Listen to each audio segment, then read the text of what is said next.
വിശദമായി നോക്കാം. തിരുവനന്തപുരത്ത് കോളറ ബാധിച്ച് മരണമെന്ന് സംശയം. നെയ്യാറ്റിൻകര ഭിന്നശേഷി ഹോസ്റ്റലിലെ അന്തേവാസിയായ ആര്യനാട് സ്വദേശി അനുവാണ് കഴിഞ്ഞ ദിവസം മരിച്ചത്. അനുവിനൊപ്പം വയറിളക്കം ബാധിച്ച് ആശുപത്രിയിൽ പ്രവേശിപ്പിച്ച 10 വയസ്സുകാരന് കോളറ സ്ഥിരീകരിച്ചു. 6 പേരെ രോഗലക്ഷണങ്ങളോടെ മെഡിക്കൽ കോളേജിലും നെയ്യാറ്റിൻകര ജനറൽ ആശുപത്രിയിലുമായി പ്രവേശിപ്പിച്ചു.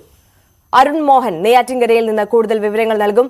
അരുൺ, തലസ്ഥാനത്ത് കോളറ ബാധ എന്നുള്ള സംശയം നിലനിൽക്കുന്നു അല്ലേ?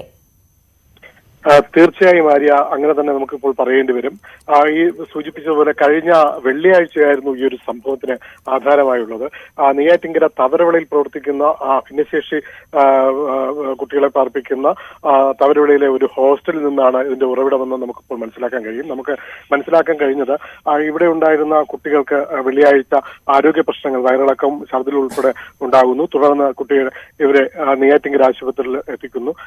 കൂടുതൽ സങ്കീർണമായതിനെ തുടർന്ന് ഇവരെ SPTയിലും ഒപ്പം തിരുവനന്തപുരം മെഡിക്കൽ കോളേജിലും ഒക്കെ പ്രവേശിപ്പിച്ചു.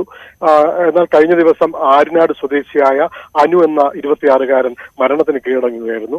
തുടർന്ന് സംശയത്തെ തുടർന്ന് നടത്തിയ അന്വേഷണത്തിലാണ് ഒരു 10 വയസ്സുകാരൻ, SPTയിൽ കഴിയുന്ന 10 വയസ്സുകാരന് കോളറ സ്ഥിരീകരിക്കുന്ന ഒരവസ്ഥയിലേക്ക്, അല്ലെങ്കിൽ ഉണ്ടോന്ന സംശയത്തിലേക്ക് എത്തി നിൽക്കുന്നു. ഇപ്പോഴും ഔദ്യോഗികമായ നമുക്കൊരു മറുപടി ആരോഗ്യ വിഭാഗത്തിൽ നിന്ന് നമുക്ക് കിട്ടിയിട്ടില്ല. എന്തായാലും സ്ഥിരീകരിക്കുന്നു എന്ന് തന്നെയാണ് നമുക്ക് ഇപ്പോഴും പറയാൻ കഴിയും. ഇതിനെ തുടർന്ന് ഇപ്പോൾ കൂടുതൽ വ്യാപകമായ അന്വേഷണവും പരിശോധന നടത്തുന്നു. ആരോഗ്യ വിഭാഗം ഈ പറയുന്ന ഹോസ്റ്റൽ ഉൾപ്പെടെ എത്തി പരിശോധന നടത്തി വരുന്നുണ്ട്. നമുക്ക് മനസ്സിലാക്കാൻ കഴിയുന്നത് ഈ പറയുന്ന ഹോസ്റ്റലിൽ നിന്ന് ഒരുവിധ ഭക്ഷണ പദാർത്ഥങ്ങളും പുറത്ത് നിന്ന് സ്വീകരിക്കുന്ന അല്ല എന്നാണ് മനസ്സിലാക്കാൻ കഴിയുന്നത്. ഒപ്പം വെള്ളം ഉൾപ്പെടെ പ്യൂരിഫൈ ചെയ്ത വാട്ടറാണ് കൊടുക്കുന്നതെന്ന് പറയുന്നു. അപ്പൊ ഇതെല്ലാം ഇവർ പറയുന്ന സമയത്തും ഇതിന്റെ ഉറവിടം ഇപ്പോഴും മനസ്സിലാവുന്നില്ല എന്നുള്ളതാണ് നമുക്ക് പറയാനുള്ളത്.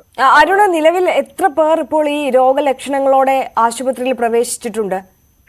ആര്യ, അന്ന് തുടക്കത്തിൽ 13 കുട്ടികൾക്കായിരുന്നു തുടക്കത്തിൽ ഈ ഒരു പ്രശ്നം ഉണ്ടായി വന്നത്. ഇതിലിപ്പോൾ 6 കുട്ടികൾ മെഡിക്കൽ കോളേജ് ആശുപത്രിയിലും ബാക്കിയുള്ളവർ നെയ്യാറ്റിൻകര ആശുപത്രിയിലും ഒക്കെ ആയി കഴിയുന്നു എന്നാണ് നമുക്ക് മനസ്സിലാക്കാൻ കഴിയുന്നത്.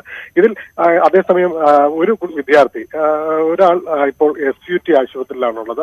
അയാൾക്കാണ് കൊറോണ ലക്ഷണം നമുക്കിപ്പോ ഉണ്ട് എന്ന് സംശയിക്കുന്നത്.